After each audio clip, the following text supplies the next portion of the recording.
Hey, what's up guys, John here. It is now illegal to evict a tenant for not paying rent inside of Los Angeles, and it will be that way for at least the next 1 year. This just went into law. The proposed protections include a 1-year freeze on all rental increases. Tenants who were affected by the fires would be protected from eviction for non-payment of rent. There's a lot of really big changes that are happening right now that I think will restructure and change property rights and the wealth of small mom and pop investors and landlords all throughout the city of Los Angeles and the state of California. And this is all happening right now. I think this is going to change the lives of tens of millions of people inside of that state. In this video, I'm going to show you and talk to you about what's happening and what's happening in other locations and why I think this is the biggest story in America right now. Now, it's shocking. If a landlord increases their rent, they can be now hit with a government fine of $50,000. Now, some people will say, look, they should not raise the rent, especially after everything that's happened the last month or so. Well, State Farm Insurance just announced they want to increase insurance costs for landlords 38%. State Farm asking for an immediate emergency rate hike. State Farm wants to hike insurance rates on homeowners. If you have a rental property that's insured, that would go up 38%. And so if rents cannot go up, was the conversation, and the cost of insurance is going up 38%, who takes that loss? It would be the property owner. And so the more that you start to look into the big story, the more you'll see where this is all going and what's actually going to happen next. And it's happening so quickly. So the average landlord policy per unit is $1,700 per year, about $141 per month. With this new increase, it would go to $191 per month. However, with this new eviction moratorium that just went into place, now tenants technically do not have to pay rent. And so let's say it's a 10-unit building, if the average cost for insurance is going up $50 a unit, right? An extra, call it $500 just on that end per month. And then on top of that, you have 1 or 2 tenants not paying.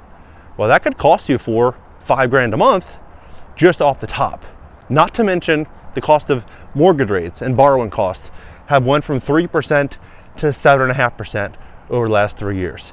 Many of whom are landlords that have to refinance their loans this year, next year, the following year. All of this is a crisis in the works. And I think this is going to push forward so much inventory from landlords that cannot hold on to their properties any longer. Many investors, developers, entrepreneurs are going to be taking their businesses and their wealth to other states. I can promise you, because some people had hope that after 2020, with the moratoriums and everything in California, that it'd be over. Well, the fact that they just put this into law yesterday for 1 more year says to me that this thing is far from over. Instead, this very likely just began. Now, I've had this prediction that California was going to be a very problematic location to own property, and that this situation was going to progressively get worse. That's why I sold a building in 2021. I mean, look at all these buildings here, all brand new. They're building more units over there. And I asked myself when I drive by this, would this have happened if 2021 didn't happen at this pace? I don't think so. I think the big push to this is a lot of people are looking for a way to where they can create business, build their enterprise, create wealth, provide for their families, and they look at a place like Los Angeles, San Francisco, New York City as a place they would love to do business, but the risk is just too high. The cost of living is too high. The laws, the changing regulatory environment is just getting more and more radical. And so they're taking money to locations they would have never taken the capital to before. I mean, look at this. They're building so many properties. It's literally this entire neighborhood. Everything is new. And I think it's all because of, not all, but mostly because of what has happened the last 5 years. But what happened in the last 5 years will pale in comparison to what's going to happen the next 1, 2, and 3 years in a place like Los Angeles. Now, when they say that they would charge a $50,000 fine, it's not as if the landlord would just get the fine in the mail. Like, they have to show up to court, have to get an attorney for $300-400 an hour. They'd spend 20 grand in legal costs. Just getting accused could be $75,000. Just getting accused. So these landlords that say, hey, I'm legally allowed to increase my rent 3%, 5%, is that a couple, maybe $50 rent bump? Is it worth it if you could just be accused of price gouging?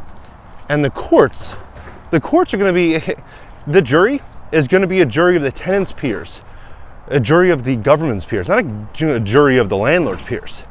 Like, I would not want to be inside that courthouse being a landlord trying to fight a $50,000 fine by the city, because the city is just going to more than likely vote in favor of the city. So when you see this situation with the real estate agents, you know, selling Sunset, all these real estate agents on television saying, we have to stop price gouging, we have to stop price gouging. I said day one that these real estate agents, they have their own lives they should focus on, rather than, you know, telling on the landlords and trying to get these landlords in trouble. Now they have a list of 2,000 property owners. 2,000 property owners that they have sealed it and delivered it to the government, saying that these people are property gougers, price gougers, right? And so all of these property owners are more than likely going to get something in the mail saying that they have a court date and they have to explain why the rent went up, right? So you start to think about what's happening. These property owners are in trouble. Insurance is going to get out of control the next several years. We're in an affordability crisis right now, an absolute crisis. And in an expensive city like Los Angeles, look, if you make $100 grand a year, in some places, you know, you can live a good life. If you're in Ohio, Cleveland, you can live a really good life out here. 100 grand in California, after city, state, and federal taxes, you're maybe putting 55 in your pocket, maybe, right? You're making $4 grand a month, a little over $4 grand a month. Your rent's $2,500. You have car insurance, you have a car payment, you have gas, you have student loans, credit card, food, cell phone bill. You start adding all this stuff up, you're not living on that money, right? You can't live on that type of money.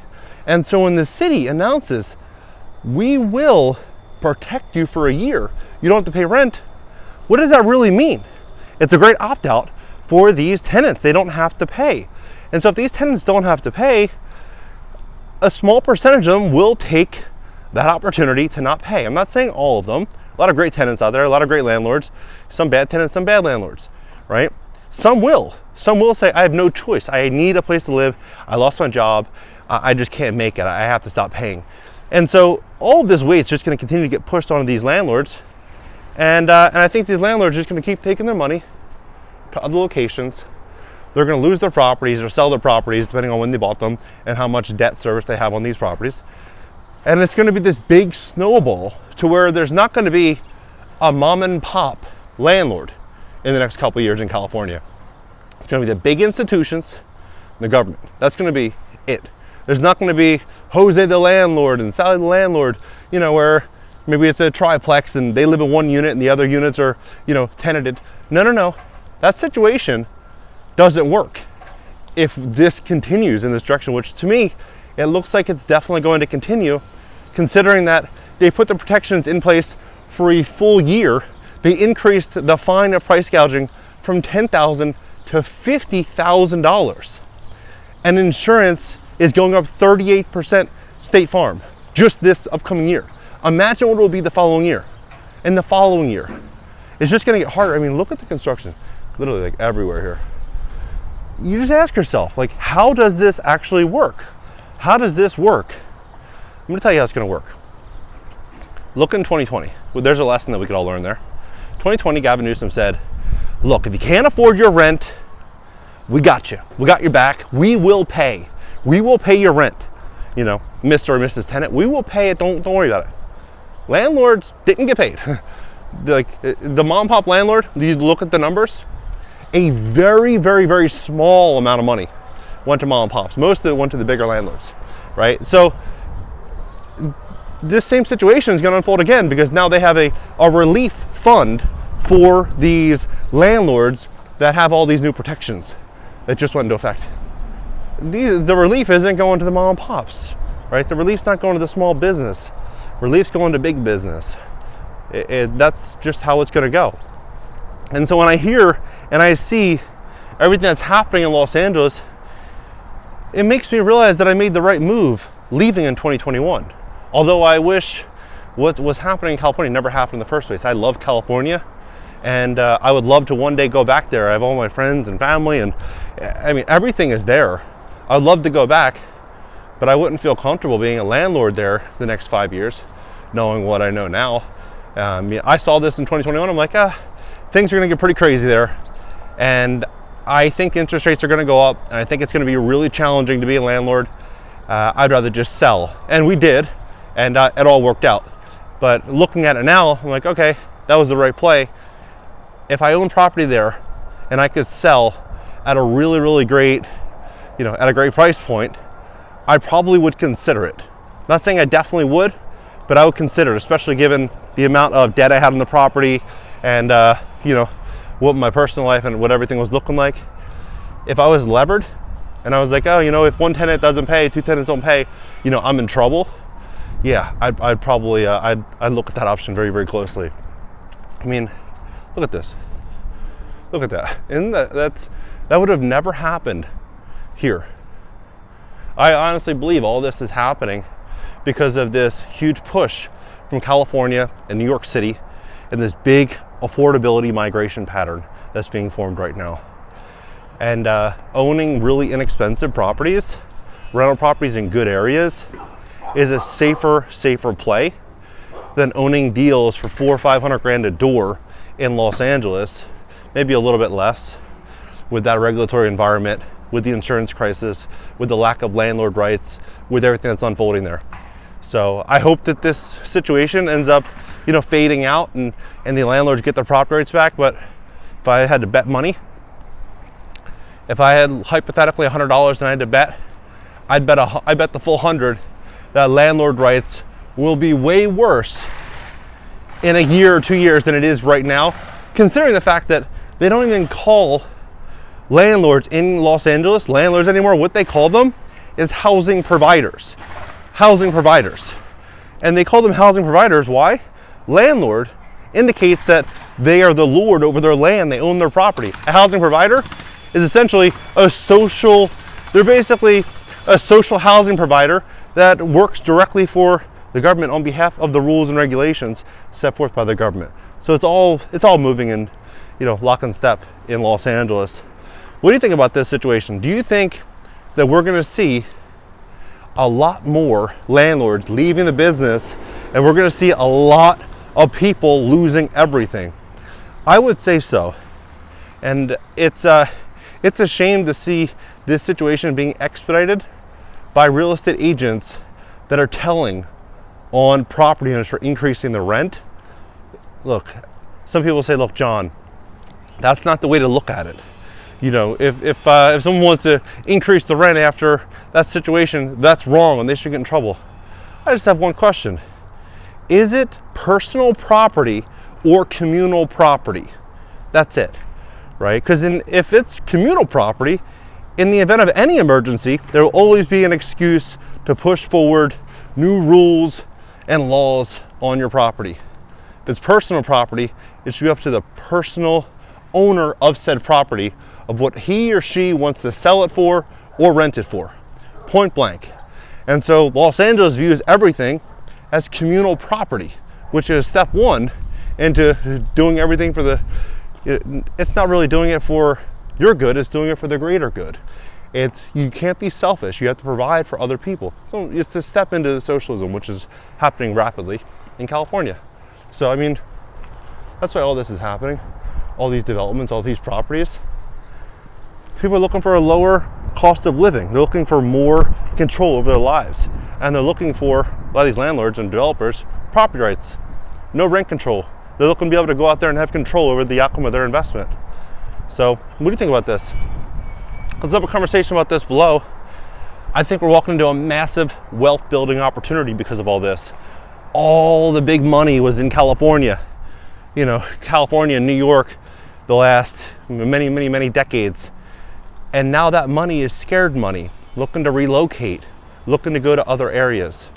And so if you see the writing on the wall like I do, you'll realize that the big opportunities aren't in Los Angeles right now. I think they could be in 3 years, 2-3 years, when all these landlords are getting bled out and you have a clear indication of what's really happening in Los Angeles and what the risks are. And from there, you know, I always had that saying that you can never really win the game if you don't know the rules of the game. And right now the rules are getting rewritten. So it's best to wait to see what these new rules look like before underwriting risk and making an investment. So here, I think that where I am right now in Ohio offers way more opportunity than Los Angeles. That could change in 3 years, 4 years, no doubt. But right now, I think this is where the opportunity is, and I'm not alone in this. I'm not alone in it. A lot of other investors and developers are thinking the same thing. What do you think about this? What do you think about the price gouging situation? Being charged $50,000 for price gouging. Meanwhile, insurance on your home went up 22%. Renter's insurance for your rental policy for a landlord up 38%. They're looking to get approval on. And you can't evict for failure to pay. What do you think about all this? Is this about protecting tenants, or is this about something much more sinister? Let's have a conversation below. I think we're going to see a lot of people lose their property, and I think we're going to see a massive capital flight unfolding due to how they're handling, you know, the state of California. Let's talk about this. And if you'd like to learn more about what I'm doing, go to singlefamilyinvestors.com. If you have at least $100,000 minimum, and if you have credit issues, late payments, medical bills, charge-offs, foreclosures, bankruptcies, repossessions, any negative or derogatory items on your credit report, go to greatcreditfast.com. That's greatcreditfast.com. You can click the link in the description just below this video. Schedule a free strategy session. Catch you next video.